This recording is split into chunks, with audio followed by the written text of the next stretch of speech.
Assalamualaikum warahmatullahi wabarakatuh. Alhamdulillahirabbil alamin. Nahmaduhu wa nasta'inuhu wa nastaghfiruh. Wa na'udzu billahi min syururi anfusina wa sayyiati a'malina.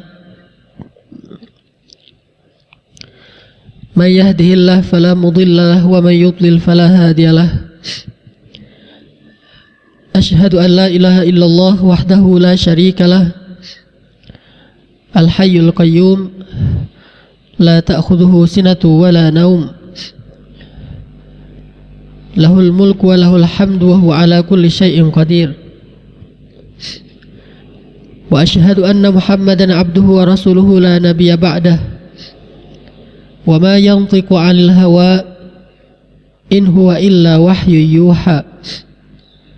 ما زاغ البصر وما طغى ما كذب الفؤاد ما رأى ما أنت بنعمة ربك بمجنون ما أنت بنعمة ربك بكاهن ولا مجنون اللهم صل وسلم وبارك على محمد وعلى آله ومن تبعه إلى يوم الدين فأما بعد. Ikhwati fillah,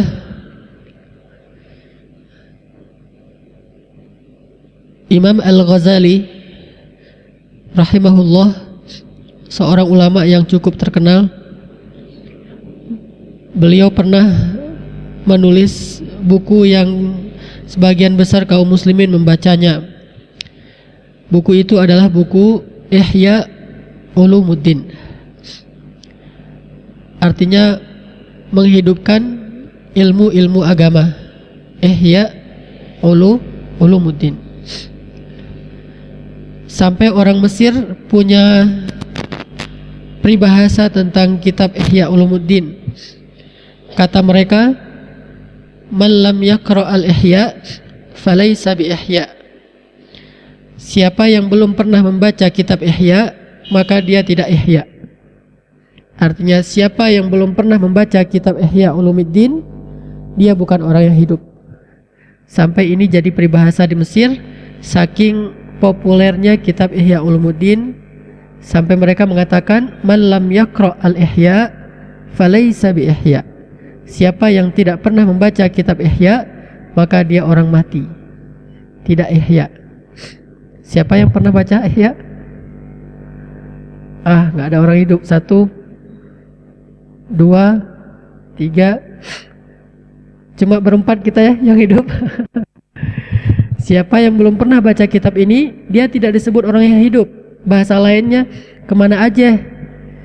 Kok udah selama ini kita hidup di bumi nggak pernah baca kitab Ihya? Memang ada sisi mubalaghah di sini, ada hiperbola sedikit. Seolah-olah kitab Ihya ini jadi kitab suci ya, yang harus dibaca. Tapi itulah orang Arab, kadang-kadang untuk menekankan sesuatu pesan, mereka memakai gaya mubalaghah, dihiperbola sedikit supaya orang bersemangat. Walaupun yang paling cocok itu siapa yang tidak pernah baca Quran, maka dia tidak hidup. Terus kalau rumah yang tidak dibacakan di dalamnya Al-Quran, maka dia seperti apa? Kuburan. Hati yang di dalamnya tidak ada Al-Quran, maka hati itu mati. Lebih tepatnya peribahasa ini untuk Al-Quran memang. Akan tetapi tidak ada salahnya juga sebagai motivasi kita mengiyakan sajalah peribahasa orang Mesir, man lam yaqra al-ihya falaysa bi ihya. Siapa yang tidak baca kitab Ihya, dia bukan orang ihya, artinya orang hidup. Nah, Imam Al-Ghazali ini rahimahullah pernah mengatakan satu kalimat yang cukup penting untuk kita jadikan kata-kata di pembuka buku agenda kita, atau di status kita di BlackBerry, atau jadi slogan hidup kita, jadi kata-kata hikmah atau quotes. Apa kata Imam Al-Ghazali rahimahullah? Dasarnya ilmu adalah meyakini bahwa akhirat itu lebih baik daripada dunia. Itu dasarnya ilmu. kita mau beramal apa saja, awal yang harus kita tahu itu bahwa akhirat itu lebih baik daripada dunia. Kalau kita berpikir sebaliknya, bahwa dunia lebih baik daripada akhirat, maka langkah kita pasti akan tertatih. Pasti kita akan menjadi orang yang rakus. Pasti kita akan menjadi orang yang kikir. Pasti kita akan menjadi orang yang malas beramal maksudnya. Pasti kita akan menjadi orang yang pendengki. Dan sekian banyak lagi nanti penyakit-penyakit lain yang akan hinggap di dalam hati kita, karena kita meyakini sebaliknya, bahwa dunia lebih baik daripada akhirat. Padahal dasarnya ilmu bahwa akhirat lebih baik daripada dunia. Itu ilmu paling dasar. Kalau ini aja nggak dapat, bagaimana dia akan dapat ilmu-ilmu yang lain? Bagaimana dia akan semangat menghafal Quran kalau dia berpikir bahwa dunia lebih menarik dan lebih baik daripada akhirat, sementara fadilah janji-janji Allah untuk orang yang menghafal Al-Quran sebagian besarnya itu untuk akhirat, bukan untuk dunia. Sehingga dia gak akan semangat menghafal Quran. Kenapa? Yang penting yang bisa saya pakai makan hari ini, yang bisa saya pakai sebagai pakaian hari ini, untuk kendaraan besok 10 tahun yang akan datang, 20 tahun yang akan datang. Kenapa? Karena dia berpikir dunia ini lebih penting dan lebih indah daripada akhirat, sehingga dia selalu akan memprioritaskan dunia dalam segala urusan hidupnya. Bagaimana dia akan mau duduk dalam majelis ilmu kalau dia pikir bahwa jalan-jalan itu lebih baik daripada di dalam majelis ini? Bagaimana dia akan sholat jamaah kalau dia pikir bahwa rapatnya itu lebih penting daripada ketemu Allah?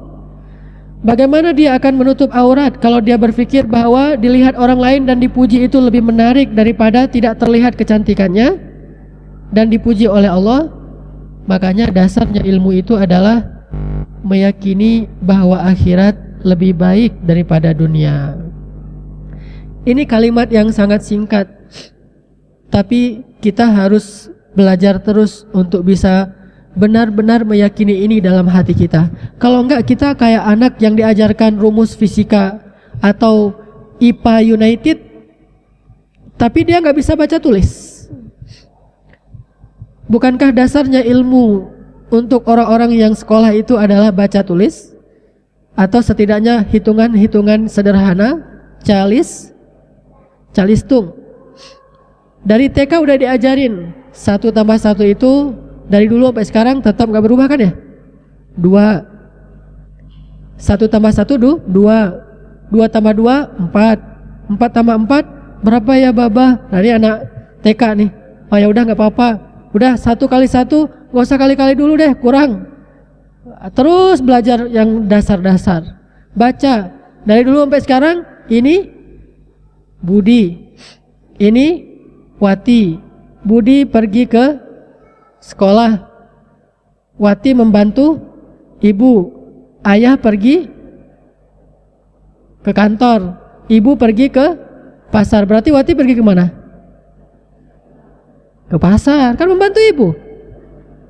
Berarti Wati pergi ke pasar, membantu ibu. Dari dulu kan gitu. Dasarnya ilmu kalau urusan dunia itu adalah calistung. Baru nanti dia ngerti geologi, baru nanti dia ngerti astronomi, baru nanti dia ngerti psikologi, baru nanti dia ngerti apa? Analogi. Kalau yang tata kota apa? Planologi.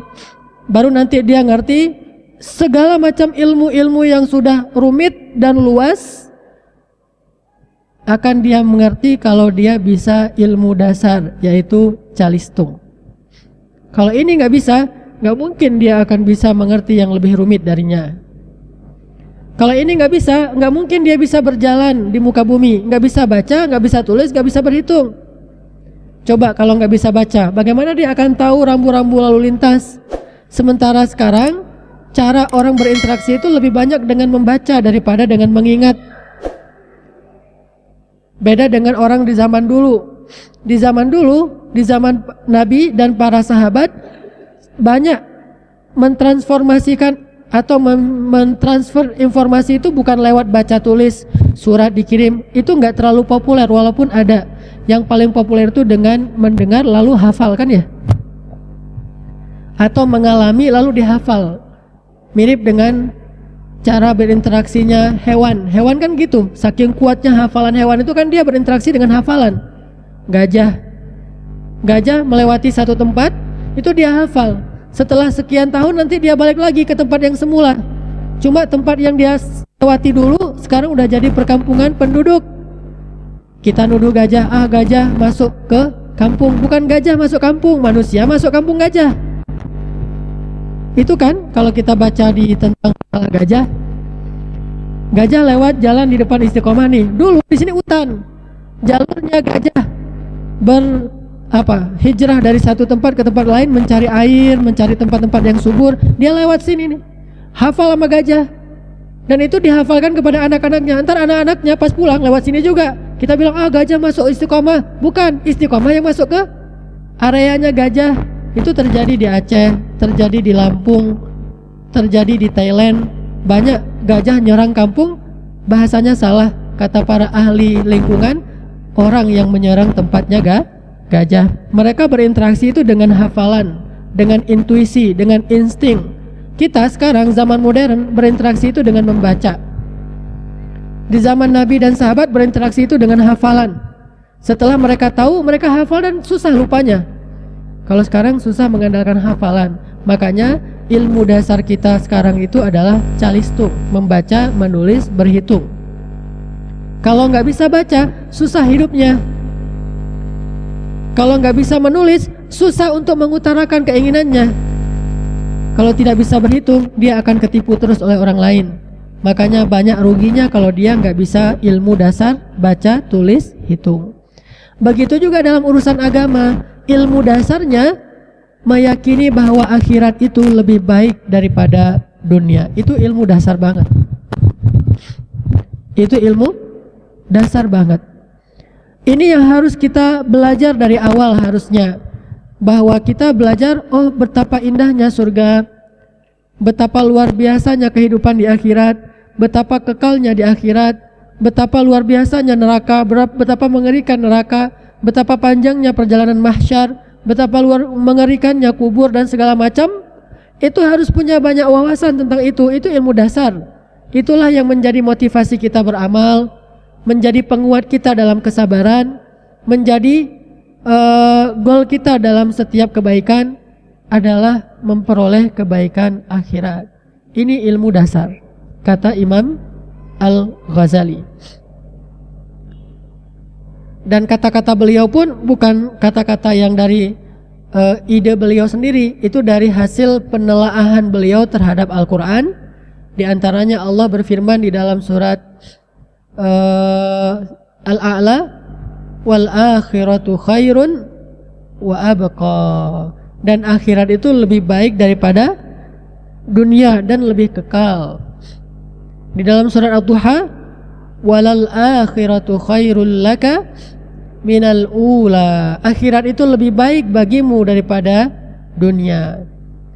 Di dalam surat Al-Kahfi, wal baqiyatus salihat khairun 'inda rabbika thawaban wa khairun amala, dan yang kekal itu maksudnya surga lebih baik di sisi Rabbmu dan lebih layak untuk menjadi cita-cita. Dan di surat-surat yang lain itu banyak sekali. Al-Qiyamah, surat Al-Ma'arij, surat Qaf, surat-surat yang cukup banyak.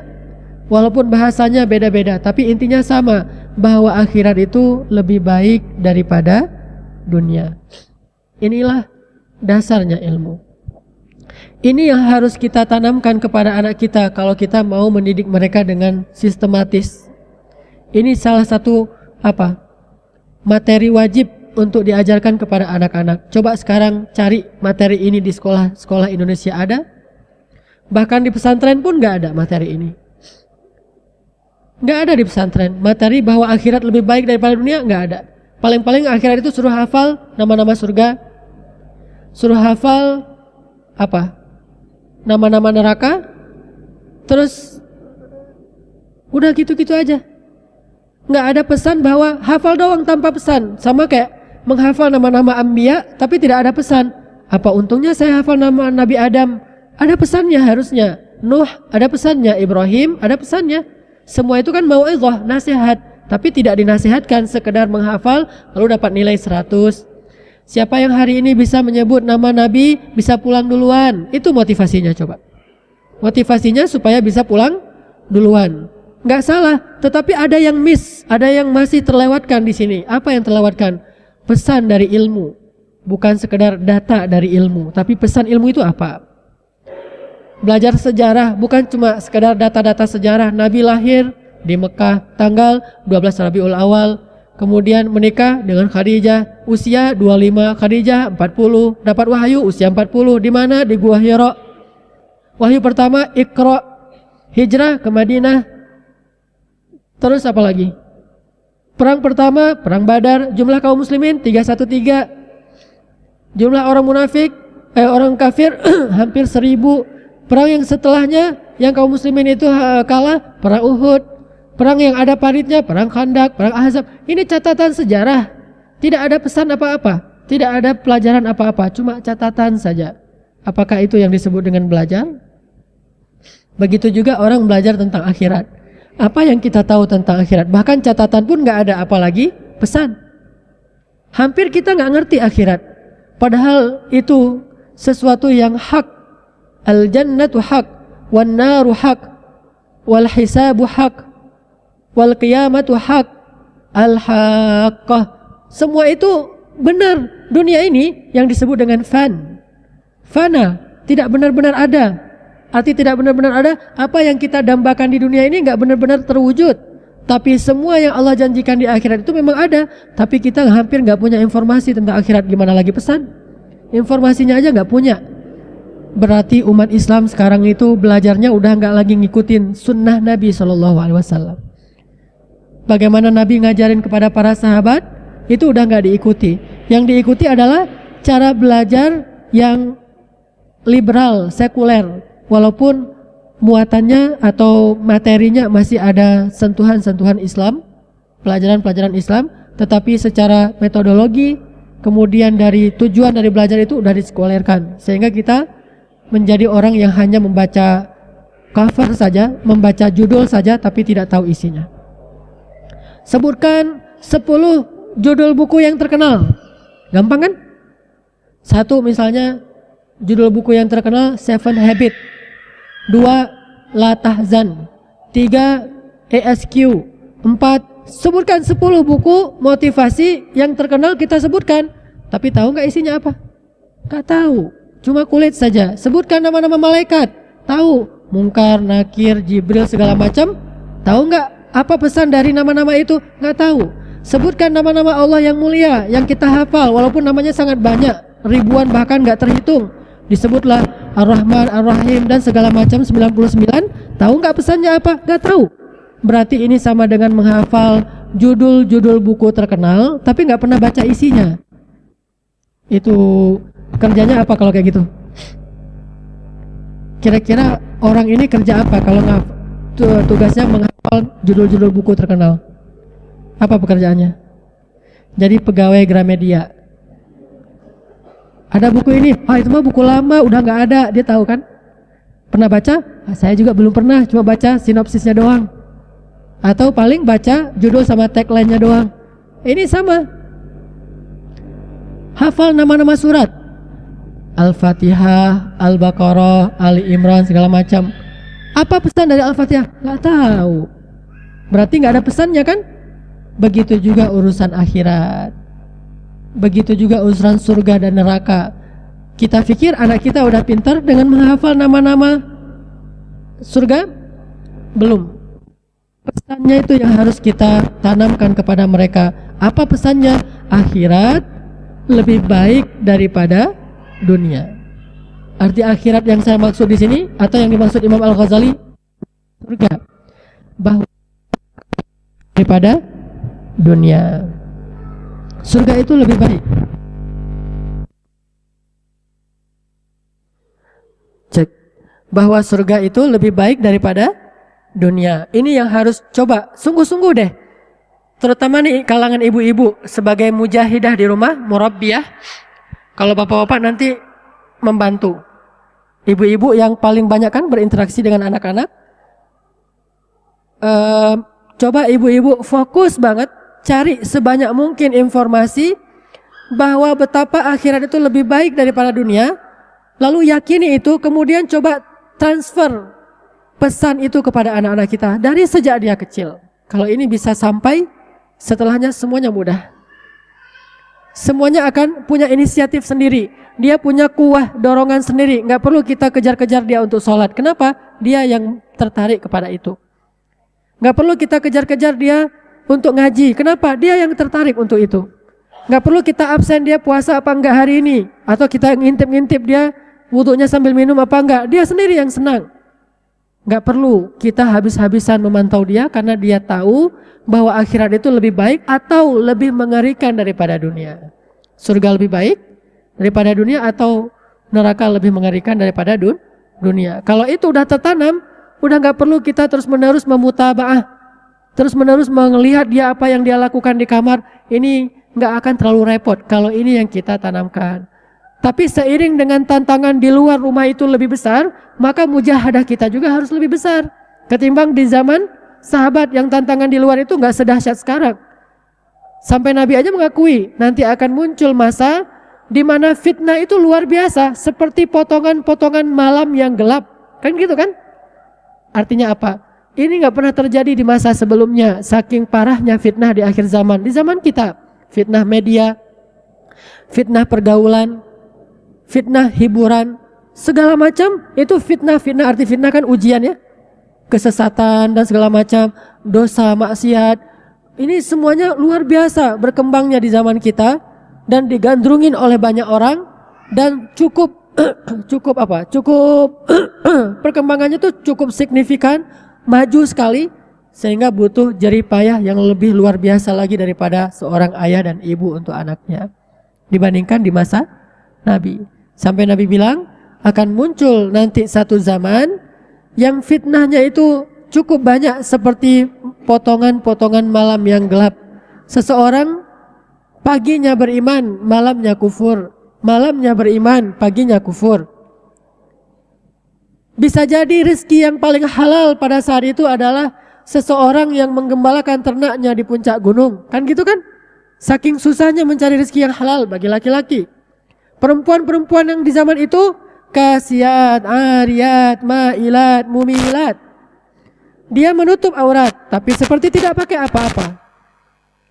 Dia suka memancing dan dia senang kalau orang terpancing.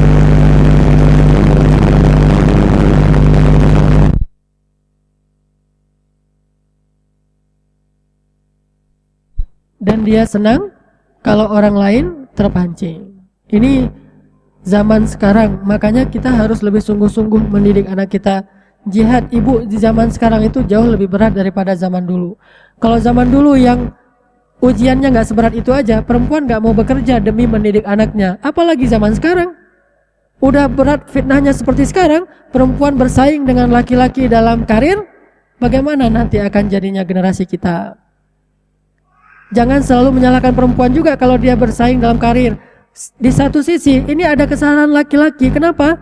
Banyak laki-laki yang tidak bertanggung jawab sebagai kepala keluarga. Dia tidak memberikan nafkah, dia tidak bekerja dengan maksimal, sehingga perempuan akhirnya terlantar. Saya beberapa kali punya pembantu gonta-ganti, rata-rata dia menjadi pembantu gara-gara suaminya itu nggak bertanggung jawab. Baik masih ada hubungan suami istri atau udah cerai, yang jelas suaminya nggak menafkahi. Atau kalau udah suaminya meninggal, maka walinya tidak menafkahi. Kan perempuan itu harusnya nggak ada alasan untuk bekerja. Kenapa? Kalau nggak ada suami, ada wali. Siapa walinya? Ayah. Nggak ada ayah, adik atau kakak yang laki-laki. Nggak ada saudara laki-laki, paman. Nggak ada paman, kakek. Nggak ada kakek, pemerintah. Mau ngapain lagi? Pemerintah yang tanggung biaya kehidupan seorang perempuan kalau walinya nggak mampu. Kalau nggak ada suami dan nggak ada wali, maka pemerintah yang nanggung. Kayak di zaman Umar, ketika perempuan ditinggalkan suaminya syahid jihad, maka akhirnya yang kebutuhannya itu ditanggung oleh Amirul Mukminin. baru nanti dia bisa fokus mendidik anak-anaknya. Maka wahai para rijal, laki-laki, kita harus berjuang dalam urusan nafkah. Dan ibu-ibu jangan remehkan masalah itu. Ibu-ibu akan kelabakan kalau laki-laki itu malas, gak akan bisa mendidik anak, tidak bisa nyaman-nyaman di rumah, karena berpikir bagaimana mendapatkan uang. Itu lebih sulit bagi perempuan malah. Dan fitnahnya lebih banyak kalau perempuan harus banyak berinteraksi dengan laki-laki. Idealnya ini nih yang kerja habis-habisan, yang ini biar aja berdandan dan mendidik anak di rumah. Berdandan untuk suami dan mendidik anak di rumah. Santai, tapi uangnya tercukupi. Kalau ternyata kurang setelah dia berusaha, bersabarlah. Ali pun kurang, Umar pun kurang, Abu Bakar kurang juga, Rasul apalagi bahkan kurang, padahal beliau yang paling mulia. Tapi kadang-kadang ada yang ceritanya kayak Abdurrahman bin Auf, kayak Utsman bin Affan, itu kan 1-2 ya, sebagian besarnya malah kurang. Bersabarlah.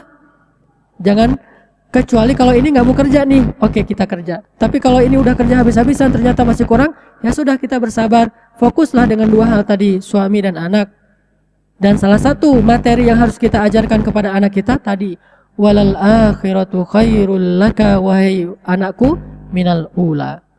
Sesungguhnya akhirat itu bagimu wahai anakku lebih baik daripada dunia. Ini PR besar.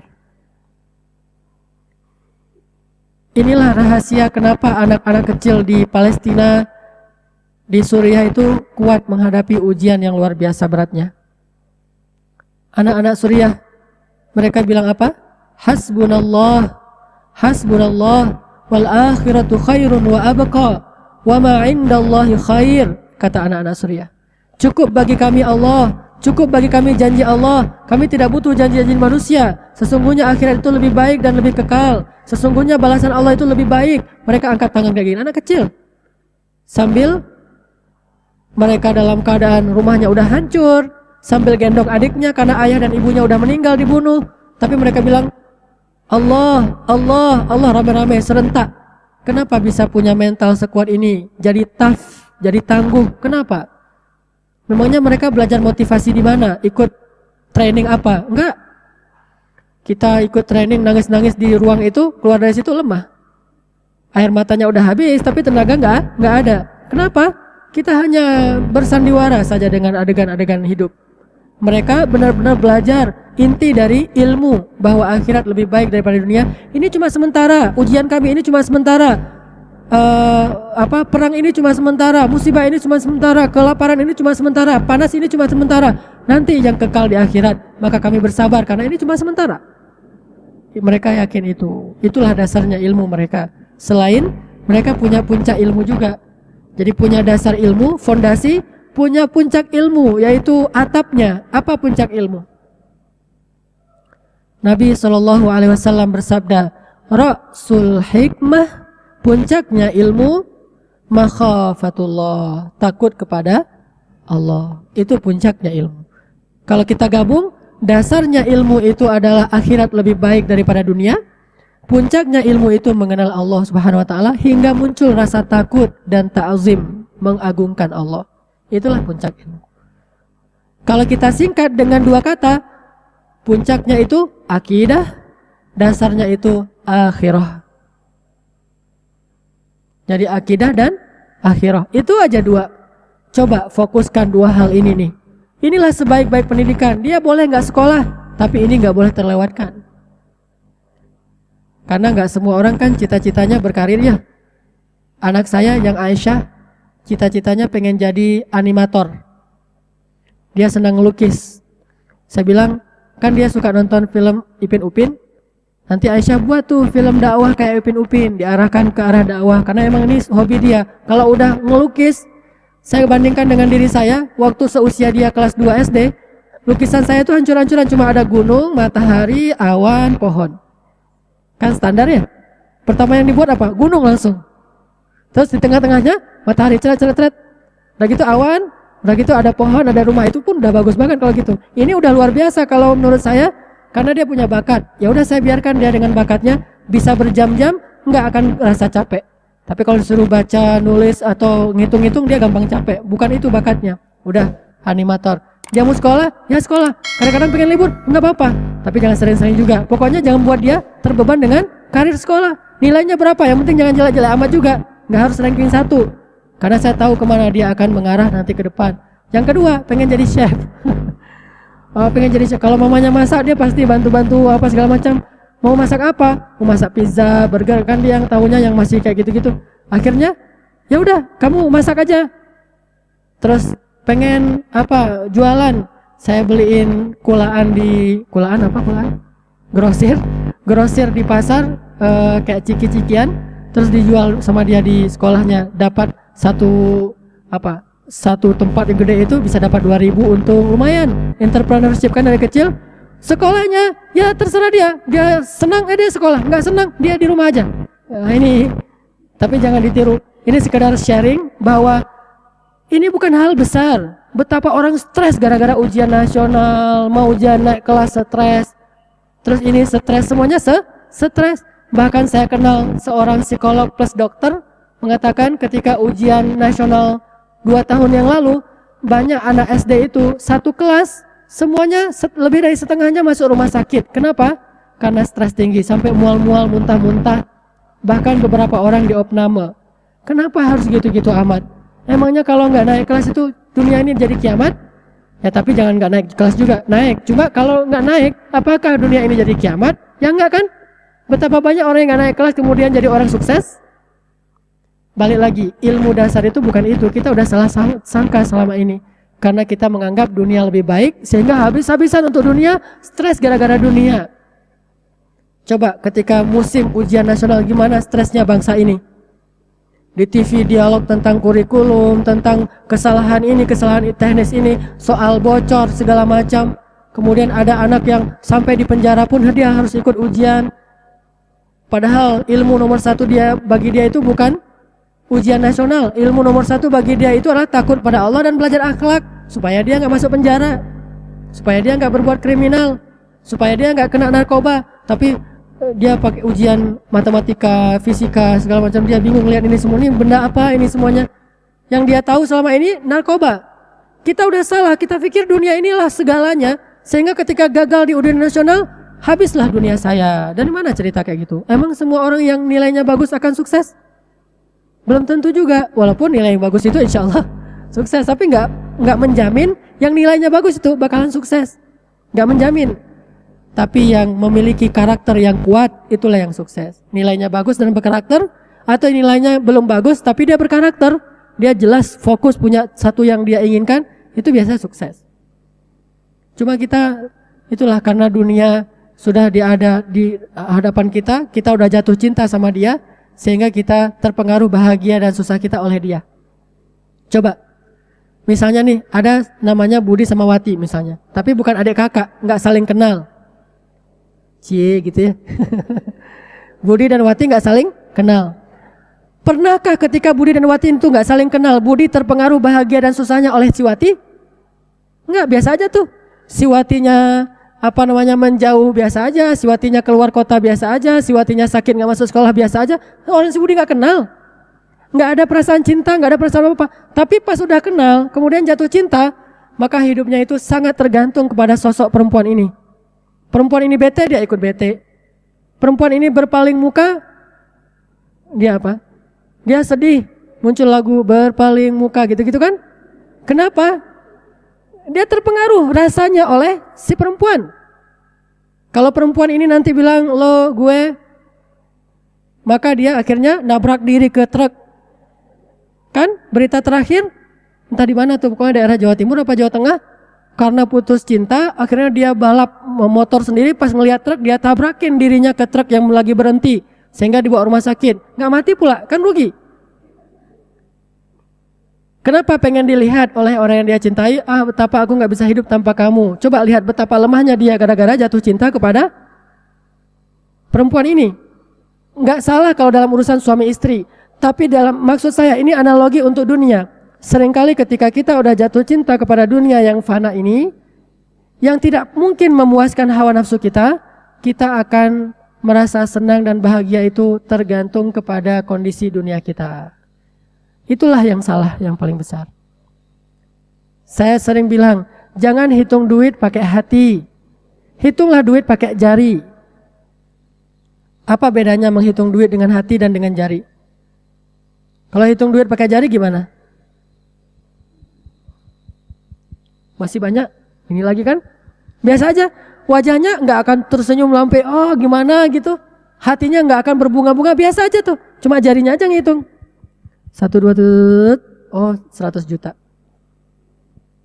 Ah itu berarti ngitungnya pakai jari. Terus ngitung lagi. 100.000. Biasa aja juga. Kenapa ngitung 100.000 kok lama banget? Uang 1000-an. Makanya lama kan ya? 100 biji. Taruh di situ. Biasa juga. Sekali dia dapat 100 juta dia biasa aja. Dapat 100.000 dia biasa aja. Ini yang bermain, bukan ini. Itu berarti dia tidak jatuh cinta pada dunia. Tapi orang muslim gak boleh bilang dunia itu lepasin aja. Enggak. Bukan itu maksudnya. Jangan masukkan dunia ke dalam hati. Biarkan dunia itu ada di dalam genggaman kita. Tapi jangan sekali-kali dia masuk ke dalam hati kita. Itu bahaya banget. Itulah awal dari masalah kita. Makanya kata Nabi, penyakit akhir zaman itu wahan. Apa wahan? Salah satunya hubbud dunia. Bukan memiliki dunia, hubbud dunia. Itu beda banget. Kalau memiliki dunia tapi tidak cinta, itu boleh. Siapa yang memiliki dunia tapi dia nggak cinta sama dunia? Nabi Ayub punya dunia yang sangat banyak kan dulu. Sampai hujannya aja apa? Hujan emas dan hujan dinar. Terus siapa di antara sahabat yang punya dunia? Abdurrahman, Utsman. Ini punya dunia. Tapi apakah mereka cinta dunia? Nggak sama sekali, biasa aja tuh. Dia nggak merasa sombong dengan kekayaannya, tidak merasa berbangga diri dengan kekayaannya, tidak merendahkan orang lain yang lebih miskin dari dia, biasa-biasa aja. Nggak pengen dipuji, oh saya memperlihatkan kekayaan saya naik kendaraan ini, saya pakai jam yang berharga sekian. Itu nggak banget, nggak pamer sama sekali. Kenapa? Dunia itu nggak masuk ke hatinya sama sekali, tapi ada dalam genggamannya. Kenapa? Allah takdirkan emang dia kaya. Yang miskin pun nggak akan sengsara gara-gara nggak dapat banyak dunia, biasa aja juga. Mana ada cerita para sahabat yang demo ke Nabi gara-gara harga korma naik? Nggak ada. Atau yang demo kepada Nabi seperti orang Yahudi. Gimana demonya orang Yahudi kepada Musa? Ya Musa, kami ini lapar sebelum engkau datang atau setelah engkau datang. Jadi nggak ada artinya juga engkau datang, tetap aja kami lapar. Itu kan sama banget dengan kita. Pemimpin ini kita masih lapar, ganti pemimpin lagi kita masih lapar. Ini jadi lapar adalah ukuran sukses dan gagalnya seorang pemimpin. Ini ukuran duniawi banget. Coba kalau Muhammad Mursi yang jadi pemimpin di Indonesia, presiden pertama yang hafiz Al-Quran, atau perdana menteri pertama yang hafiz Al-Quran siapa? Ismail Haniyeh yang di Palestina. Apakah orang Palestina udah kenyang sekarang? Dengan Ismail Haniyeh jadi perdana menteri, nggak kenyang, biasa aja tuh, tetap aja lapar. Pas Mursi jadi presiden Mesir, apakah orang Mesir jadi kenyang? Enggak, biasa aja. Bukan itu ukurannya. Ukuran seorang pemimpin yang soleh itu adalah bisa menjamin umat atau masyarakatnya itu selalu berada dekat kepada Allah Subhanahu wa taala. Itu kan pesan Umar ketika dia jadi khalifah. Nabi datang memangnya untuk memberi kekenyangan kepada sahabat-sahabat beliau. Justru sahabat beliau sejak jadi muslim malah sering lapar daripada kenyang. Sebelum jadi muslim sering kenyang daripada lapar. Tapi pas sudah masuk Islam malah lebih sering lapar.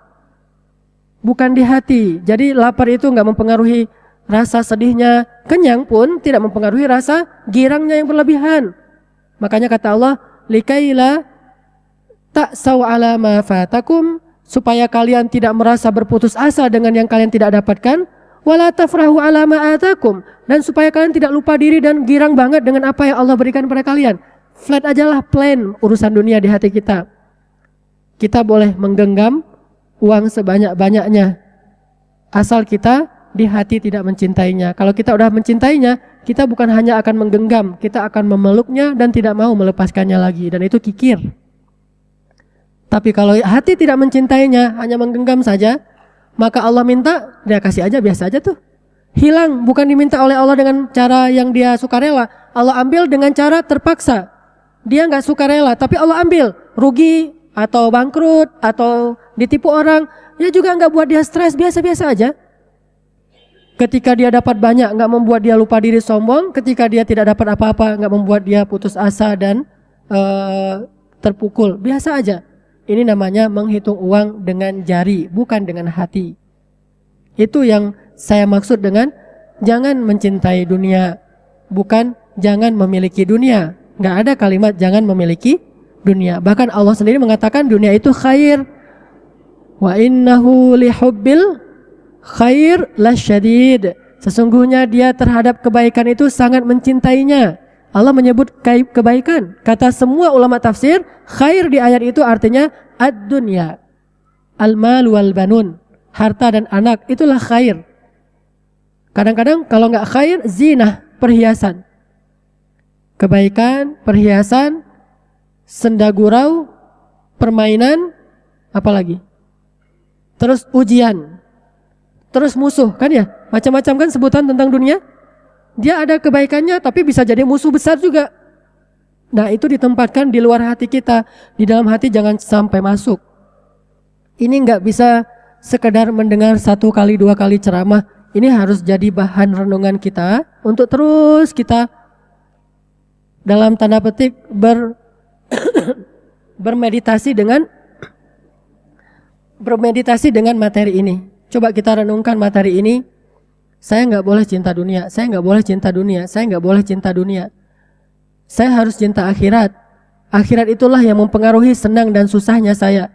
Akhirat itulah yang membuat saya hari ini tersenyum atau cemberut. Maksudnya, kalau hari ini saya bisa beramal soleh, saya senang. Kalau hari ini saya bisa berjuang di jalan Allah, saya senang. Kalau hari ini saya bisa sholat subuh berjamaah, saya senang. Tapi kalau hari ini saya bangunnya telat, saya sedih. Kalau hari ini saya nggak bisa sholat tahajud, saya sedih. Kalau hari ini saya nggak bisa sedekah, saya sedih. Itu baru orang yang hatinya dipengaruhi oleh akhirat, tidak dipengaruhi oleh dunia. Dan insya Allah kalau hatinya udah dipengaruhi oleh akhirat, nggak ada penyakit dengki, sombong, itu nggak ada. Kenapa? Itu musuhnya akhirat, musuhnya surga. Nggak mungkin itu akan ada di dalam hatinya. Kita coba belajar membuang cinta dunia dalam hati kita. Walaupun dunia masih tersisa banyak di tangan kita, tapi jangan sampai dia masuk ke dalam hati. Tadi juga sama, urusan dengan pasangan, dengan anak, dengan harta, dengan pekerjaan, dengan orang lain. Kalau semuanya kita niatkan karena akhirat, maka kita tidak akan terpengaruh oleh kondisi-kondisi duniawi, bahagia atau sengsaranya kita. Tapi kita terpengaruh oleh kondisi ukhrawi. Coba, ini benar-benar coba dimasukkan ke dalam hati kita. Apa kata Ali bin Abi Thalib? Ya dunya, talaqtuki salas. Wahai dunia, aku telah mentalak kamu dengan talak 3. Itu kata Ali bin Abi Thalib. Ya dunya, talaqtuki salas. Wahai dunia, aku telah mentalak kamu dengan talak 3. Apa arti talak 3? Udah nggak bisa balik lagi kan? Mau balik itu susah, harus muter-muter dulu ke tempat yang lain. Udah susah baliknya, udah talak 3. Makanya kalau seorang laki-laki bilang, aku talak kamu dengan talak 3, itu langsung jatuh 3. Tapi kalau dibilang, aku talak kamu 1, aku talak kamu 3 kali, jatuhnya berapa? 1, yang pertama saja, yang kedua dan ketiga nggak jatuh. Kenapa? Karena tidak bisa mentalak dalam situasi sedang iddah. Kan dia udah mentalak tuh. Dan dia udah jadi perempuannya udah jadi iddah, statusnya sudah ditalak, nggak bisa ditalak lagi kan? Sehingga kalau aku talak kamu, itu jatuhnya cuma sekali. Walaupun 1000 kali jatuhnya cuma sekali. Tapi kalau dibilang aku talak kamu talak 3, jatuh 3-3-nya. Makanya kata Ali, ya dunia, talaqtuki salas. Wahai dunia, aku talak kamu dengan talak 3. Nggak mau basa-basi. Kenapa nggak mikir? Siapa tahu nanti berubah pikiran. Makanya justru karena itulah dia nggak mau berubah pikiran. Langsung talak 3 aja deh. Susah kan melupakan seseorang yang kita cintai? Susah nggak? Nggak tahu, Ustadz belum pernah. Oh ya. Tapi benar susah. Emang Ustadz udah pernah? Nggak katanya. Melupakan seseorang yang kita cintai itu susah. Harus panas dingin dulu. Kayak siapa? Kayak Zainuddin misalnya, Hayati, gitu-gitu kan ya. Susah melupakan orang yang dicintai. Panas dingin, sakit, segala macam. Saya dulu suka baca sastra kan, karyanya Hamka, Tenggelamnya Kapal Van der Wijk. Ternyata akhirnya difilmkan. Lebih enak baca bukunya. Itu susah banget sampai benar-benar melankolis, jatuh habis-habisan, terpuruk habis-habisan. Padahal cenah dia itu kiai di Padang, seorang santri, tapi bisa hancur sehancur-hancurnya gara-gara ingin melupakan orang yang dia cintai. Memang berat, begitulah melupakan dunia. Emang berat, nggak gampang. Tapi harus diusahakan, belajarlah untuk bisa melupakan dunia. Karena kita emang udah terlanjur jatuh cinta sama dunia. Tapi dunia nggak pantas. Dunia nggak pantas untuk dicintai. Walaupun kita udah terlanjur jatuh cinta sama dunia. Jujur, kalau saya si pribadi mengatakan saya terlanjur jatuh cinta sama dunia. Makanya sedang belajar untuk melupakan dia. Saya udah bilang ke dia, dunia lo gue N. Di hati ya, dunia lo gue N. Tapi ya namanya cinta gimana? Teringat lagi, gitu kan ya? Analogi orang yang putus cinta kan gitu. Walaupun dia udah sebel banget, gak mau ketemu, tapi teringat lagi. Apalagi kalau dikenang dengan beberapa peninggalan sejarah, itu kan akan teringat lagi tuh. Apa peninggalan sejarahnya? Surat-surat, foto-foto, hadiah-hadiah ulang tahun segala macam. Itu kan peninggalan sejarah. Itu kalau masih tersisa, teringat lagi tuh. Sama kayak gini nih. Kita pengen melupakan si Neng yang namanya dunia. Kan dunia itu Neng. Neng itu apa sih? Perempuan yang belum menikah. Kalau yang sudah menikah bahasa Sundanya apa? Ce. Kata Nabi, nanti di akhirat, di padang mahsyar, akan datang kepada manusia seorang perempuan tua yang jelek. Perempuan tua, jelek, bau, gak ada daya tariknya sama sekali. Dia mendatangi setiap orang. Kata orang yang dia datangi, ilaiki anni, jauh-jauh jangan deketin saya. Dia datangi lagi orang lain, ilaiki anni, jauh-jauh dari saya. Terus mereka semua bertanya, ya Rabbi, siapa perempuan tua yang jelek ini? Kata Allah, hiyad dunya, dialah dunia. Dialah yang kalian kejar-kejar selama hidup. Dialah yang membuat kalian memutuskan silaturahim, membuat kalian saling menzalimi, membuat kalian melupakan aku, membuat kalian bermaksiat kepada aku. Dia. Sekarang saya, kata Allah di surat Maryam, asmi' bihim wa absir yauma ya'tunana. Pada hari mereka datang kepada kami, penglihatan mereka jelas. Sehingga mereka bisa melihat kesejatian sesuatu. Bagaimana dunia, itulah dunia yang sejatinya. Cuma sekarang kita penglihatannya kabur. Ghamam, oleh apa? Oleh hawa nafsu, oleh bisikan syaitan. Sehingga kita gak bisa ngelihat dunia yang aslinya. Kita bilang dia Neng, padahal dia bukan cek juga sih, udah nenek-nenek. Apa bahasa Sundanya? Hah? Nini. Itu tuh. Kita bilang neneng, padahal dia nini. Kenapa kita selama ini mengatakan dia Neng? Karena kita kabur, gak bisa ngelihat dengan jelas. Nanti di akhirat kata Allah di surat Maryam, asmi' bihim, pendengaran mereka jelas, wa absir, dan penglihatan mereka jelas. Sehingga kalau mereka melihat dunia, mereka gak mau, ilaiki anni, jauh-jauh. Kenapa? Karena mereka udah melihat dunia yang aslinya seperti apa. Makanya kita sekarang bilang, susah ya ngelupain si Neng ini. Terus ingat lagi, apalagi kalau tadi itu ngelihat ada peninggalan-peninggalan sejarahnya si Neng. Neng apa namanya? Neng dunia. Neng dunia. Dunia ini nama bahasa Arab, kemudian jadi bahasa India, jadi bahasa Indonesia. Orang India kan juga jemputnya dunia kan ya? Orang Indonesia juga jemputnya dunia. Tahu arti dunia? Tempat yang rendah atau tempat yang dekat. Dua-duanya benar, dekat dan rendah. Dekat dengan kita karena kita hidup di sini, dan rendah. Sedangkan langit itu sama, tempat yang tinggi. Kalau dunia rendah, segala yang ada di dalamnya rendahan semuanya, kecuali kalau dia terhubung kepada langit. Laqad khalaqnal insana fi ahsani taqwim tsumma radadnahu asfal. Kami taruh dia di aspal. Bahasa Arabnya asfal, bahasa Indonesianya aspal juga. Apa arti aspal? Tempat yang diinjak-injak. Yaitu aspal, karena kita nggak bisa bilang F, akhirnya aspal. Siapa bilang itu fitnah? Jadi Allah bilang asfal, kita bilang aspal. Itu bahasa Arab, jangan pikir orang Indonesia itu punya bahasa sendiri. 90% bahasa kita itu Arab. Kita jelek-jelekin orang Arab, padahal kita belajar bahasanya dari orang Arab. Semua kita bisa bahasa Arab. Asfal, apalagi tamasya, Apa banyak kan saya nggak ingat, tapi kalau saya lagi ngajar bahasa Arab, oh ini bahasa Indonesia, oh ini bahasa Indonesia, murid-murid banyak lah. Nah intinya pada dasarnya manusia itu kalau ngebumi banget itu aspal, illa kecuali alladzina amanu, sama langit, wa amilus solihat, ajaran langit, falahum ajrun ghairu mamnun, atau watawasau bil haq watawasau bisab. Kalau dia terhubung kepada ajaran langit, baru dia menjadi tinggi. Kalau enggak, dia aspal banget, dia rendahan banget, dunia banget. Makanya dunia itu enggak pantas dicintai, walaupun kita boleh memiliki. Bukan pantas dimiliki, boleh dimiliki, tapi enggak boleh dicintai. Boleh memiliki dunia, karena Allah sendiri yang menghalalkannya untuk kita.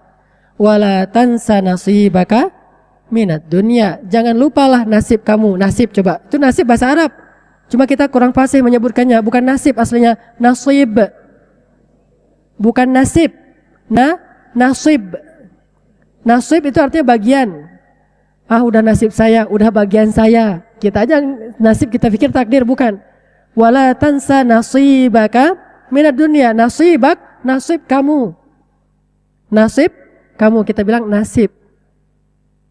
Artinya jangan lupa juga dengan dunia.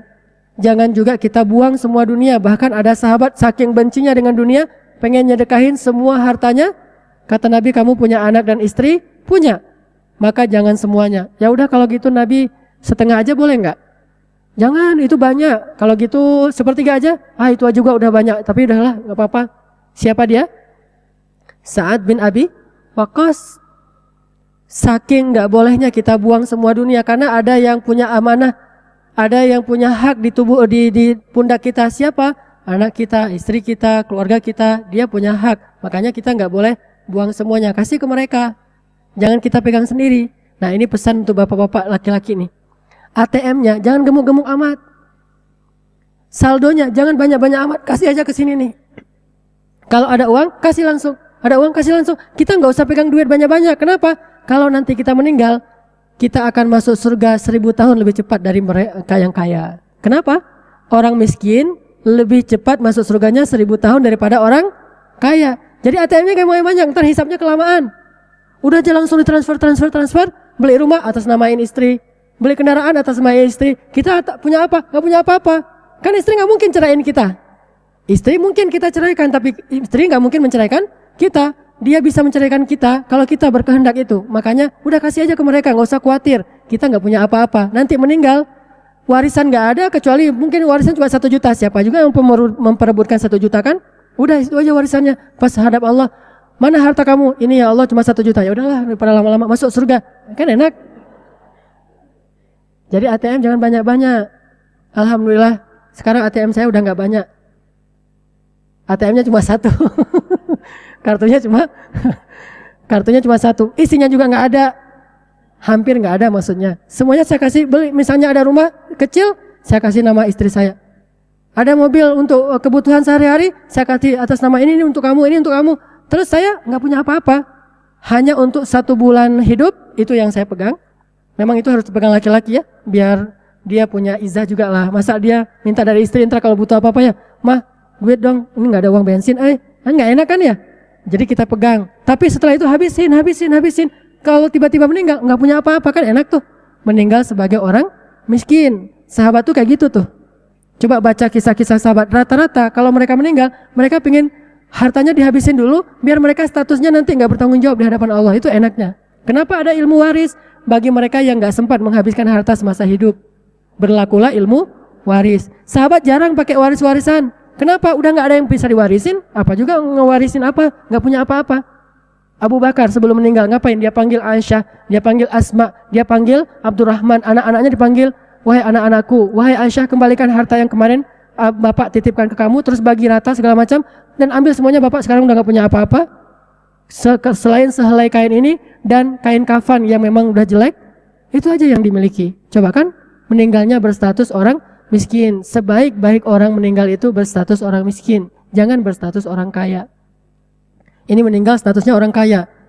Kuburannya aja 1 miliar di San Diego Hill. Santiago. San Diego. Meninggalnya aja statusnya orang kaya, dibawanya lewat tol, keluar tol langsung masuk ke pemakaman.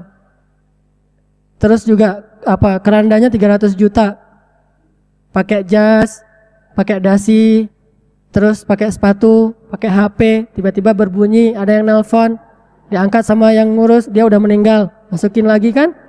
Ini berstatus kayak gini nggak enak meninggalnya, lama nanti hisapnya. Makanya kata Nabi, orang miskin lebih duluan masuk surga daripada orang kaya. Kalau mindset kita tadi akhirat lebih baik, kita nggak mau jadi orang kaya. Terus kekayaan kita kemana? Kasih aja kepada yang membutuhkan. Siapa yang membutuhkan? Istri dan anak-anak. Selain nanti kasih ke fakir miskin, anak yatim kan ya. Tapi yang paling berhak di antara semua itu kan nomor satunya keluarga kita dulu kan. Zawil kurba, dzi makrobah, istri dan anak-anak. Mereka membutuhkan. Kita mah nggak butuh-butuh amat lah. Laki-laki makan di mana aja bisa. Nggak perlu harus gimana gitu. Lagian istri pasti insya Allah akan nyediain makanan yang enak kalau kita ngasih ke mereka yang mereka butuhkan. Makanya ini pesan ya bagi suami, bagi ayah, jangan punya saldo banyak-banyak. Kasih aja ke sini. Ibu setuju? Setuju. Jangan banyak harta, jadilah orang miskin dan cintailah kemiskinan. Kalau kita bisa mencintai kemiskinan dan sukarela jadi orang miskin tuh lebih enak kan ya daripada nasib jadi orang miskin. Lebih enak kita sukarela jadi orang miskin. Saya mah miskin. Coba, jarang kan ada orang bilang gitu. Yang ada, saya mah miskin. Yang kaya, saya mah kaya. Sekarang balik, saya mah kaya. Mana ya? Itu baru keren. Ustadz, saya mau curhat. Saya nih khawatir Ustadz, risau, nggak tenang. Kenapa? Ini Ustadz, uang saya terlalu banyak. Itu baru. Terus datang lagi, alhamdulillah Ustadz, saya mau tahadus bin ni'mah. Kenapa Ustadz? Saya jatuh miskin. Itu baru keren. Itu baru namanya wal akhiratu khairu wa abqa. Akhirat lebih baik daripada dunia. Terutama bagi laki-laki. Bagi perempuan, tentunya mereka punya banyak kebutuhan dan tidak dikatakan orang yang cinta dunia apabila dia memakai pakaian yang bagus, memakai kendaraan yang layak, rumah yang layak. Itu bukan cinta dunia. Karena Utsman pun pakai pakaiannya tuh bagus, bagus. Kenapa? Ketika ditanya, Utsman, kamu mah cinta dunia, pakaiannya bagus banget. Kata Utsman, aku mendengar Rasulullah SAW bersabda, Allah suka melihat bekas-bekas nikmatnya pada diri seorang hamba. Allah suka ngelihat bekas-bekas nikmat Allah pada diri seorang hamba. Jadi kalau Allah ngasih nikmat, ya jangan kita sembunyiin, kita pakai dong, biar Allah lihat. Walaupun Allah Maha tahu isi hati kita. Sama kayak manusia, kalau dia kasih kita hadiah, kan dia pengen kita pakai kan? Itu maksudnya. Salah satu bentuk syukur itu adalah kita memperlihatkan nikmat Allah tanpa harus sombong. Itu. Soal hati lain lagi, soal fisik lain lagi. Makanya jangan sampai dunia itu kita bawa ke dalam hati kita. Cukuplah di tangan kita saja. Orang mencangkul di sawah pakai tangan aja deh, gak usah pakai hati nyangkulnya. Capek. Makanya makan juga gitu. Makan itu pakai mulut, jangan makan hati. Kan gak enak. Jangan libatkan hati dalam urusan dunia. Benar. Ini maksudnya spesifik, nggak umum ya, karena ada urusan yang memang pakai hati. Jangan libatkan hati dalam urusan dunia. Libatkan saja logika kita, libatkan tangan kaki kita, mulut mata kita, perut kita. Jangan makan pakai hati. Arti makan pakai hati itu kita bahagia dan sengsara itu tergantung jenis makanan. Menunya apa hari ini Bu? Menunya cuma ikan asin. Akhirnya bete seharian. Ada orang kan yang minum pakai hati. Saya nggak bisa berpikir, kalau belum minum kopi, itu minumnya udah pakai hati. Saya nggak bisa berpikir kalau belum ngerokok. Itu berarti menghisap dengan hati. Kalau gitu Ustadz ngisap pakai mulut aja ya Ustadz, nggak usah pakai hati ya, nggak usah dihisap lah kalau itu mah. Minum kopi, kata Imam Hasan Al-Banna, kopi itu haram hukumnya bagi mereka yang mengatakan saya nggak bisa berpikir tanpa kopi. Itu jadi haram hukumnya kopi. Ini kata Hasan Al-Banna. Walaupun nggak semua ulama berpendapat demikian, tapi setidaknya ini kan udah bergantung. Ketergantungan kepada benda kayak gini, makhluk, itu membuat kita jadi lemah. Coba kalau kita jihad dan nggak ada kopi, gimana cara ngatur strategi ya? Contohnya berat banget Ustadz, jihad. Ya emang kan tujuannya itu. Coba berjihad itu di Suriah nggak ada kopi, coba. Orang pergi umroh aja nggak ada kopi, susah nyari kopinya, kecuali kopi instan. Dia pengen kopi buatan istrinya. Saya punya saudara nih, tapi nggak usah disebut namanya. Ada saudara pergi ke rumah saya di Bandung, dia tinggalnya di Jawa Timur, pergi ke Bandung. Cepat-cepat pengen pulang, kenapa? Karena dia pengen bikinin kopi untuk suaminya. Si ibu ini di Bandung, suaminya lagi masih di Jawa. Saya pamitnya mau pulang dulu. Kok baru sehari udah pengen pulang? Kasihan si bapak nggak ada yang bikinin kopi. Hah? Kenapa? Kalau nggak istrinya yang bikin kopi, dia nggak mau minum kopi. Dan kalau dia nggak minum kopi, dia nggak berangkat kerja. Coba saking parahnya. Kopi itu harus setiap pagi agar bisa berangkat kerja, dan yang membuat kopi hanya istrinya saja. Di satu sisi ini adalah cinta juga mungkin ya, tapi setidaknya ini sudah ketergantungan. Jangan gantungkan bahagia dan sengsara kita dalam urusan dunia. Itu nanti sengsara sendiri. Cobalah melupakan dia. Lupakanlah si Neng itu. Walaupun berat bagi kita. Bertahap, pelan-pelan. Lama-lama pasti bisa dilupakan juga. Nggak ada orang yang nggak bisa ngelupain. Ayat Al-Quran aja bisa lupa. Padahal itu nggak boleh dilupain kan? Apalagi sekedar manusia biasa, lupain aja. Bukan manusia lagi. Benda nggak jelas namanya dunia. Udah lupain aja.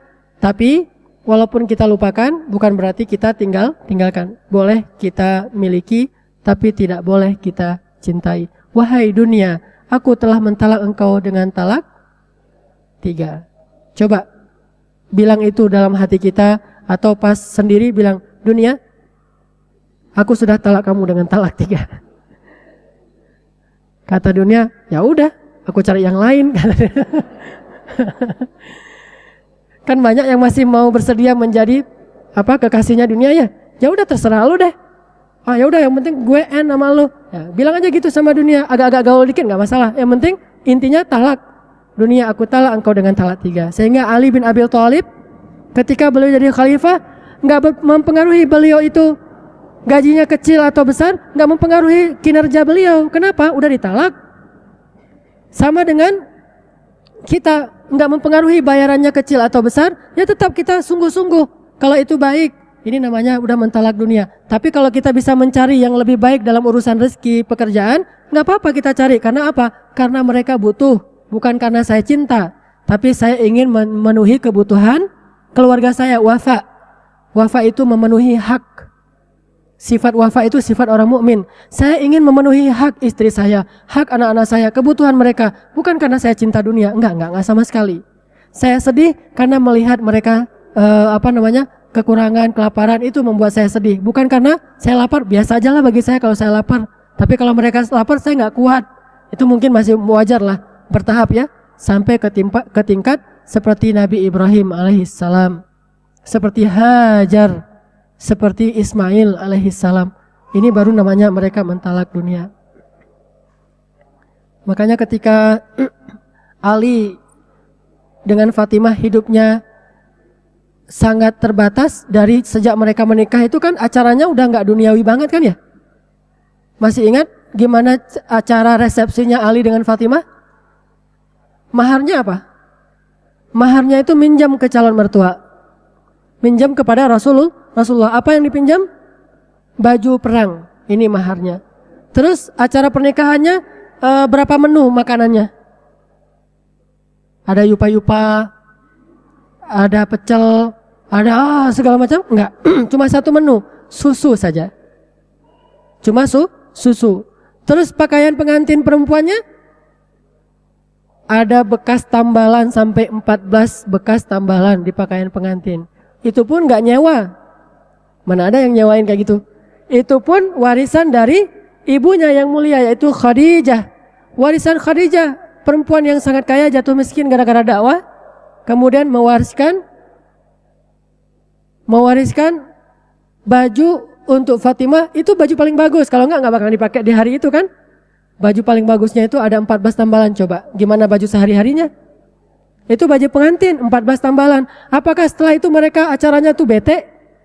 Terus yang datang salaman, semoga sakinah mawaddah warahmah. Orang Indonesia, sakinah mawaddah warahmah. Sakinah apa orang acaranya kayak gini? Enggak kan? Biasa aja tuh. Tapi coba zaman sekarang, kalau enggak 1 miliar, itu anaknya enggak mau nikah. Tuh artis itu aja 2 miliar. Saya kalau belum jadi artis ya 1 miliar lah. Nanti kalau udah jadi artis baru 2 miliar. Mana ada cerita kayak gitu. Terus baju pengantinnya itu sampai 15 meter di belakang ketarik, keinjak-injak. Terus juga acaranya tuh harus di sebuah tempat yang megah, mahal. Terus juga kotak cancelingnya tuh ada di setiap sudut di mana-mana. Terus yang lihatin terus ada yang nungguin lagi kan ya. Udah kotak cancelingnya itu ditaruh di depan, ditungguin kan. Yang nungguinnya itu 2 orang supaya nggak bisa dikelabui. Dilihatin gini. Jadi kita datang kalau nggak masukin itu nggak enak banget. Sehingga banyak kasus masukin juga cuma amplopnya kosong. Kan banyak tuh, terutama di kampung-kampung. Bahkan saudara saya pernah ngalamin kayak gitu. Dari sekian banyak amplop, setengahnya tuh kosong. Kenapa? Karena nggak enak ditungguin soalnya. Daripada cemberutin, ya udah masukin. Padahal isinya kosong. Nah ini kita terpengaruh bahagia dan tidak bahagianya hari pernikahan kita oleh berapa budgetnya dan berapa penghasilan dari budget itu nanti. Ini dunia.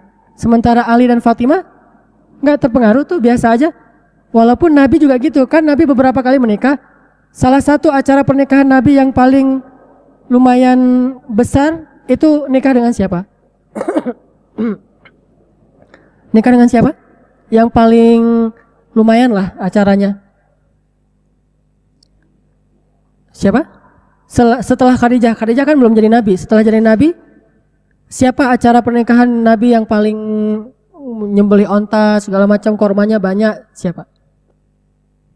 Sofia, orang Yahudi yang dinikahi Nabi setelah perang Khaybar. Kenapa acaranya gede-gedean? Karena pernikahannya baru menang perang dan perjalanan pulang, dan banyak sahabat-sahabat yang ingin merayakannya. Akhirnya dipotonglah beberapa puluh ekor onta, terus kormanya lagi banyak-banyaknya dibagi-bagi. Emang acara itu agak gede. Sementara yang lain sederhana sekali. Aisyah itu sederhana, terus juga Hafsah itu sederhana, apalagi Ummu Salamah, apalagi Saudah. Semuanya sederhana. Apakah mengurangi kebahagiaan rumah tangga mereka? Enggak, biasa aja. Cuma sekali rumah tangga Nabi pernah ribut gara-gara masalah dunia. Itu aja langsung turun ayat coba. Sekali-kalinya langsung turun ayat. Coba kalau kita berkali-kali, kayaknya udah satu Al-Quran masalah kita doang tuh. Hari ini, besok turun ayat terus menegur kita. Kalau istri Nabi cuma sekali, langsung turun ayat. Surat apa? Surat Al-Ahzab.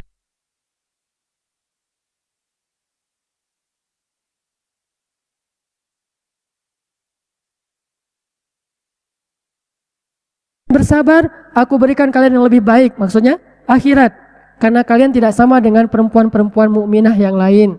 Itu akhirnya mereka mengatakan, kami memilih pilihan Allah. Mereka taubat. Kalau enggak diceraikan sama Nabi. Itu satu-satunya kasus masalah nafkah. Sisanya udah enggak ada lagi. Itu aja langsung ditegur dari langit coba. Saking pentingnya masalah ini. Makanya kalau seorang istri senyumnya itu ukuran lebarnya senyum dia itu tergantung nafkah hari ini, itu nggak akan bahagia rumah tangga. Kalau nafkahnya misalnya 1 juta, 2 juta, 3 juta udah mulai kelihatan gigi. Kalau 10 juta, kan ada tuh yang minta misalnya 100 juta gitu kan ya. Saya pengen setiap bulan itu 100 juta. Kalau nggak 100 juta saya bete. Itu bahaya. Dunianya tuh nggak nyaman. Jangan menggantungkan bahagia kita pada nafkahnya suami. Suami juga jangan menggantungkan bahagia dan gak bahagianya itu dari senyum istri. Walaupun dua-duanya penting, nafkah penting, senyum penting, tapi jangan gantungkan di hati. Saya ulangi lagi, itu boleh kita miliki, tapi jangan dijadikan asbab bahagia dan sengsaranya kita di hati. Itu gak boleh. Makanya kata Nabi, ajaban li amril mu'min. Betapa mengagumkan orang yang beriman. Tidak ada orang yang kayak gini kecuali orang beriman. Kenapa? Kalau dia diberikan nikmat bersyukur, itu baik. Kalau dia diberikan ujian, dia bersabar, itu baik. Idza asabahu sarra syakara fakana khairan lah.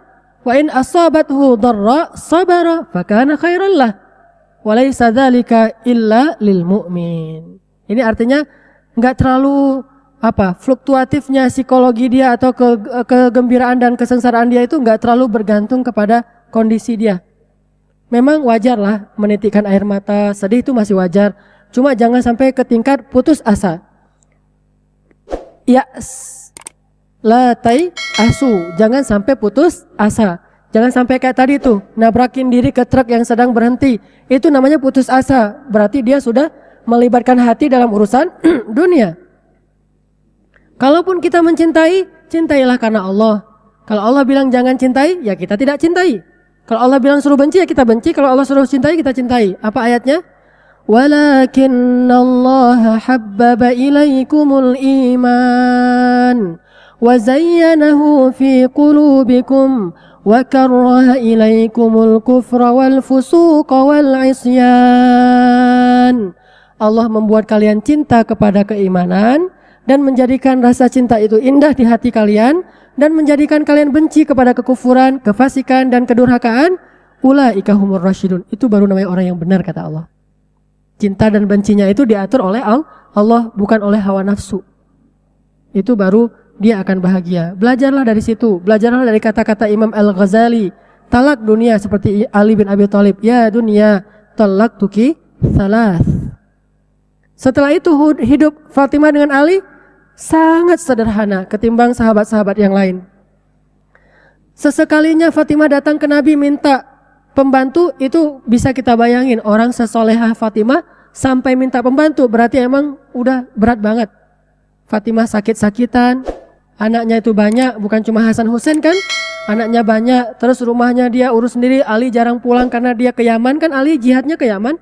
Orang yang pertama membawa Islam ke Yaman kan Ali bin Abi Thalib. Dia pergi ke Yaman. Mekah Yaman itu kan jauh banget, bisa berbulan-bulan gak pulang. Sehingga Fatimah gak kuat sendiri ngurus keluarga kayak gini nih, berat. Harus menahan kangen ke suaminya yang tercinta. Terus ngurus Hasan dan Husain, anak laki-laki masih kecil kayak gitu. Sesoleh apapun dia nanti kalau udah besar namanya anak kecil laki-laki, tetap aja laki-laki kan ya. Berat bagi ibunya. Akhirnya dia setelah Ali pulang curhat, aku gak kuat kayak gini terus, capek banget. Badanku jadi kurus gini segala macam. Ayo udah kita pergi ke rumah Rasulullah, yuk kita minta bantu Rasulullah, minta pembantu. Ternyata Rasulullah nggak bisa ngasih pembantu, dikasih apa? Dikasih zikir. Coba, udah nggak ngasih pembantu, ngasih lagi tambahan zikir. Enggak, justru mereka paham itulah yang membantu mereka, bukan pembantu, bukan mesin cuci, bukan alat-alat otomatis di Jepang, tapi zikir. Itu jauh lebih otomatis. Kata Ali, sejak hari itu aku tidak pernah lagi meninggalkan zikir subhanallah 33 kali, alhamdulillah 33 kali, Allahu Akbar 34 kali sebelum tidur. Beda dikit dengan setelah sholat. Kalau setelah sholat Allahu Akbar 33 kali juga, cuma ditutup dengan la ilaha illallah wahdahu la syarikalah lahul mulku wa lahul hamdu wa huwa ala kulli syai'in qadir. Tapi kalau sebelum tidur Allahu Akbarnya itu 34 kali, beda tipis. Setelah itu Fatimah jadi lebih kuat, lebih sabar, lebih tangguh. Ternyata kadang Allah membantu kita itu bukan dengan mengangkat masalah kita kan ya. Tapi seringkali Allah kalau sayang sama hambanya membantu mereka dengan menguatkan hati mereka. Bukan diangkat masalah. Enggak selalu Allah membantu dengan mengangkat masalah, ujuk-ujuk langsung hilang masalah, enggak. Kadang-kadang masalahnya enggak hilang-hilang lama, tapi Allah kuatkan hatinya. Penyakit enggak langsung sembuh seperti Nabi Ayub, butuh 18 tahun baru sembuh. Tapi sepanjang 18 tahun, setiap hari Allah tolong Nabi Ayub. Apa bentuk pertolongannya? Dikuatkan hatinya. Itulah pertolongan yang paling besar. Dan ini lebih istimewa daripada diangkatnya masalah. Kenapa lebih istimewa? Kalau masalah tidak diangkat tapi hatinya dikuatkan, maka setiap hari Allah hapus dosanya, Allah angkat derajatnya, Allah beri dia pahala dalam setiap musibahnya. Itu lebih baik. Tapi setelah itu baru Allah angkat masalahnya. Fatimah ditolong oleh Allah bukan dengan dikasih pembantu. Ditolong oleh Nabi bukan dengan dikasih pembantu, bukan dikasih dengan alat-alat rumah tangga yang komplit, tapi ditolong dengan dikuatkan hatinya lewat zikir. Sehingga sejak saat itu Fatimah gak pernah lagi mengeluh. Dia kuat menghadapi ujian rumah tangga. Ini Ali dan Fatimah. Dunia bagi mereka gak terlalu berpengaruh. Mereka gak minder sebagai orang miskin. Bahkan seringkali ada masalah antara Ali dan Fatimah, gak sampai membuat mereka gimana gitu. Udah kalau ada masalah, Ali keluar dari rumah ngapain? Taruh tanah di atas kepala. Terus dia duduk di bawah pohon bernasyid. Nah, gitu-gitu tuh. Ali tuh gitu orangnya. Orangnya soleh, banyak ilmu. Tapi kalau lagi ada masalah dengan Fatimah, ekspresi Ali itu taruh tanah di atas kepala, terus duduk di dalam masjid atau di bawah pohon sambil bernasyid. Pernah Ali lagi bernasyid dalam masjid, datang Umar. "Ya Ali, kenapa kamu bernyanyi di dalam masjid?" Kata Ali, "Ya Umar, sesungguhnya aku pernah melakukan hal yang sama dan waktu itu masih ada Rasulullah tapi beliau diam." Berarti itu boleh. Bernasyid di dalam masjid itu aslinya boleh, walaupun jangan dijadikan masjid itu tempat nyanyi, bukan. Tapi boleh, misalnya nih, asal jangan kenceng-kenceng ya. Jangan teriak-teriak dalam masjid, sendiri gitu ya, lagi duduk. La isha illa ishal akhirah, Allahumma arham ansara wal muhajirah, la in qa'adna wa nabiyyu ya'malu, fadhaka minnal amalul mudallalu. Itu kan bisa. Atau saya sering nyanyi lagu tentang penghafal Quran. Ya qari'al apa? Ya gimana sih? Lupa lagi. Nanti teringat. Nah itu kadang-kadang dinyanyiin di dalam masjid. Habis ngulang hafalan misalnya, nggak enak kalau bilang kita capek ngulang hafalannya, nggak boleh. Tapi yang namanya manusia, akhirnya udah selesai mengulang hafalan, pengen hiburan apa ya? Nasyid. Boleh.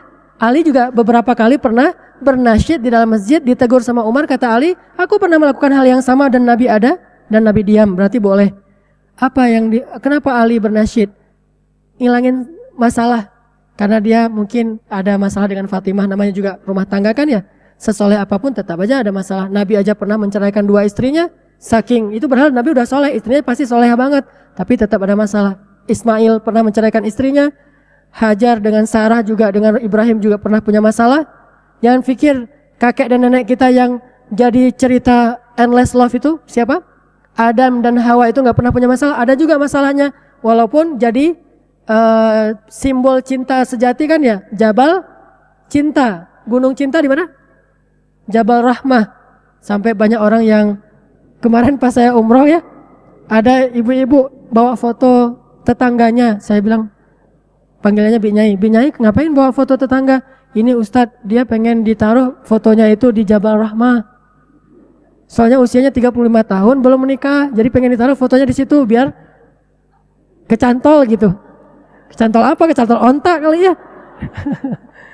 Ini simbol cinta, tapi tetap aja ada masalah. Secinta apapun tetap ada masalah. Jadi jangan heran kalau Ali dan Fatimah ini ada masalah, biasa aja lah.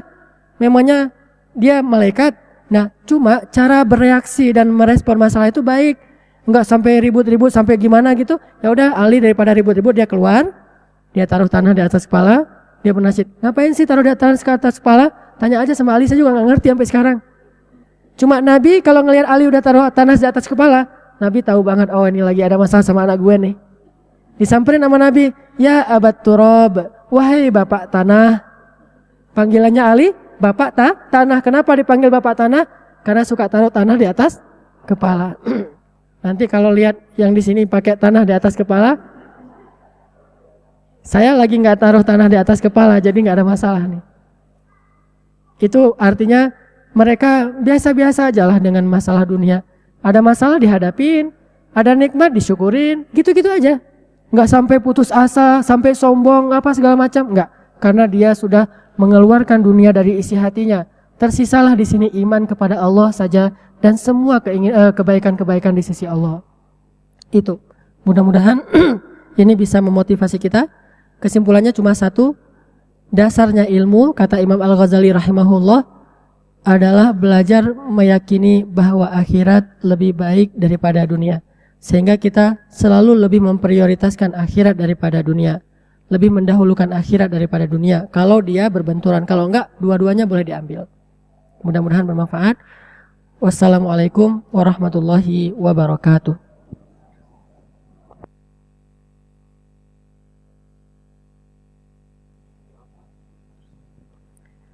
Jazakallahu khairan kepada Ustadz Hanan Attaqi. Mungkin ada pertanyaan Ustadz? Ya, untuk laki-laki silakan yang bertanya.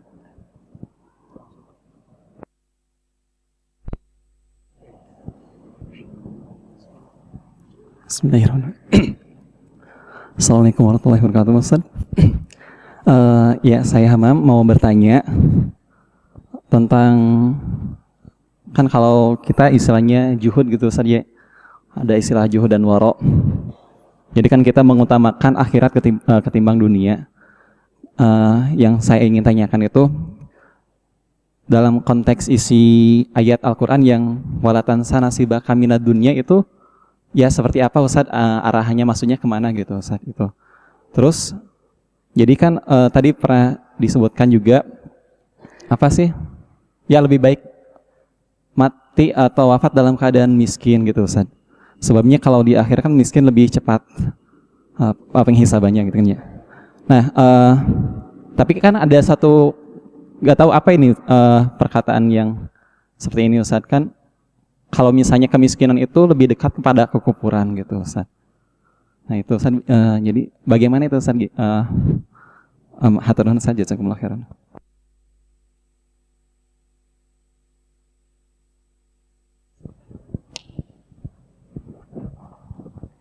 Kadal fakru ayakuna kufra. Kemiskinan itu hampir-hampir saja menyebabkan seseorang itu kufur. Itu berlaku bagi sebagian orang yang lemah imannya. Tapi juga ada hadis Nabi yang mengatakan, aku tidak takut kemiskinan dan kurangnya harta bagi kalian. Ini fima ma'na, saya nggak hafal teks hadisnya. Yang aku takutkan ketika Allah membukakan bagi kalian kesenangan-kesenangan dari pintu langit dan bumi, sehingga sedikit demi sedikit kalian menjauh dari Allah. Itu juga bisa. Makanya hadis ataupun Al-Quran ataupun kata-kata ulama itu jangan kita lihat dari satu sisi. Itulah syumuliyahnya Islam. Melihat Islam itu harus utuh.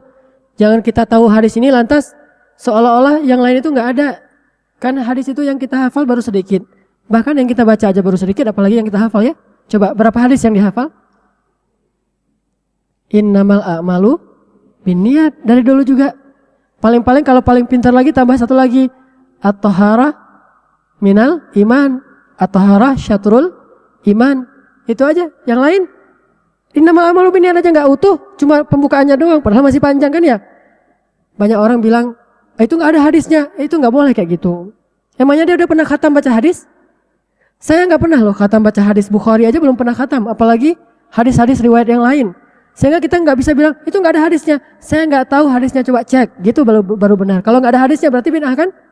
Seringkali orang memudah-mudahkan bid'ah kepada orang lain, padahal dia aja belum tahu hadisnya. Bisa jadi, saya pernah kayak gitu, soalnya kejebak. Saya bilang, itu nggak ada hadisnya, itu bid'ah. Pas saya baca, ternyata ada. Astagfirullahaladzim, saya sesat dan menyesatkan. Sejak saat itu saya tobat, nggak mau lagi bilang kayak gitu. Saya pasti bilang, saya nggak tahu hadis itu. Bisa jadi ada, saya aja yang nggak pernah baca. Orang saya bacanya baru sedikit. Paling-paling bisa dihitung jari lah yang saya baca, apalagi yang saya hafal. Itu juga kadang-kadang kebalik, mana Bukhari, mana Muslim, mana Tirmidzi, kebalik-balik karena hafalannya lemah. Kalau saya yang ngeriwayatin hadis, pasti hadisnya itu bukan cuma dhaif, mungkar. Masih mending dhaif. Lemah ini mungkar itu salah fatal. Karena hafalannya su'ul hifzi, lemah hafalan. Makanya kalau ada hadis itu, ada juga hadis ini. Artinya dua-duanya itu bisa menjeratkan, menjerumuskan manusia kepada kekufuran, atau bisa juga menjadikan manusia itu jalan ke surga, kekayaan dengan sedekah, kemiskinan dengan kesabaran. Makanya semua itu kita lihat dari konteks masing-masing.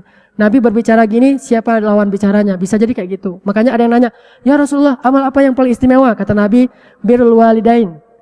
Apakah berarti yang lain gak istimewa? Nanti ada hadis lain, ya Rasulullah, apa amal yang paling disukai Allah? Menyambung silaturahim.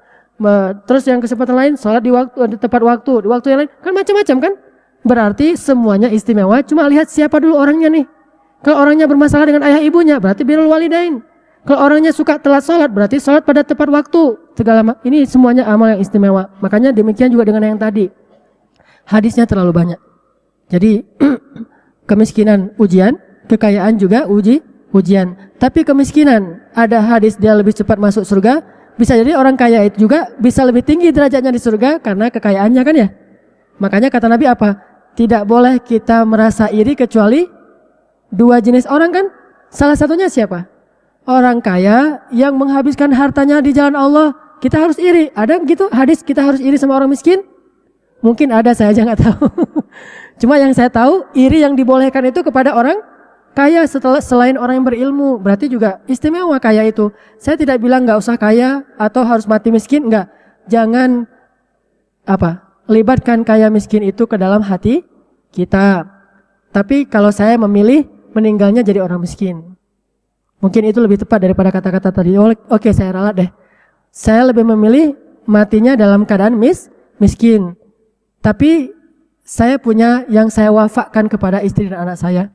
Karena saya sayang sama mereka, saya nggak mau meninggal dalam keadaan meninggalkan keluarga itu lemah. Kan kata Allah gitu kan ya. Janganlah kamu tinggalkan keluargamu dalam keadaan lemah. Lemah di dalam ayat itu konteksnya tentang warisan tuh. Coba baca nanti An-Nisa. Itu masih ayat warisan, berarti harta. Walaupun bisa ditafsirkan kepada intelektual segala macam, tapi konteks ayatnya harta banget. Berarti saya nggak mau meninggalkan anak dan istri saya dalam keadaan kelaparan, tapi saya mau meninggal dalam keadaan lapar. Itu kayaknya lebih ideal tuh.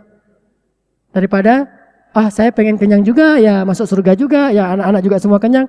Kayaknya agak-agak gimana gitu ya, terlalu berlebihan. Itu, janganlah kamu melupakan nasibmu dari urusan dunia, artinya jangan lepaskan dunia, tapi jangan juga mencintai dunia, itu aja. Yang kamu cari itu akhirat, tapi jangan lupa dunia. Para sahabat itu berjihad memangnya nggak mengharapkan ghanimah? Mengharapkan, tapi kalau perangnya nggak ada ghanimah pun mereka ikut juga. Mana perang yang banyak ghanimahnya? Perang Badar, itu banyak ghanimah loh. Karena emang misi awalnya kan pengen ngambil harta kan? Itu skenario awalnya perang Badar itu kan pengen qat'ut thariq, pengen membajak karavannya Abu Sufyan, itu skenario awal dari perang Badar. Terus perang yang banyak harta juga apa? Perang Khaybar, itu banyak banget hartanya. Sedangkan perang yang miskin harta perang apa? Perang Ahzab, perang Khandak. Terus perjalanan umrah yang berakhir dengan perjanjian Hudaybiyah, itu kan nggak punya apa-apa ghanimah. Tapi para sahabat yang mukmin dua-duanya terlibat. Sedangkan orang munafik, giliran perang kayak Khandak, mereka daftarnya paling awal. Ya Rasul, saya mendaftar. Ada di surat Al-Fat, coba baca nanti tuh. Ya bukan perang Khandak, perang apa? Khaybar. Mereka daftarnya paling duluan, orang munafik. Giliran diajak umrah yang tidak ada ghanimahnya, mereka bilang, syaghalatna amwaluna wa ahluna fastaghfir lana. Kami terlalu sibuk ya Rasul, nggak bisa ikut, maaf ya. Ada kerjaan ini, anak saya nganten, anak saya khitan, ada segala macam alasannya. Saqaltum alal ard. Ini munafik. Makanya jangan libatkan ini. Sama aja. Jadi kinerjanya kalau dalam pekerjaan sama baiknya ketika dia dibayar besar dengan dibayar kecil, itu sama baiknya. Walaupun kalau bisa memilih, dia akan memilih pekerjaan yang pastinya menghasilkan lebih besar agar bisa memberi lebih besar. Tapi tidak akan mempengaruhi kinerja dia.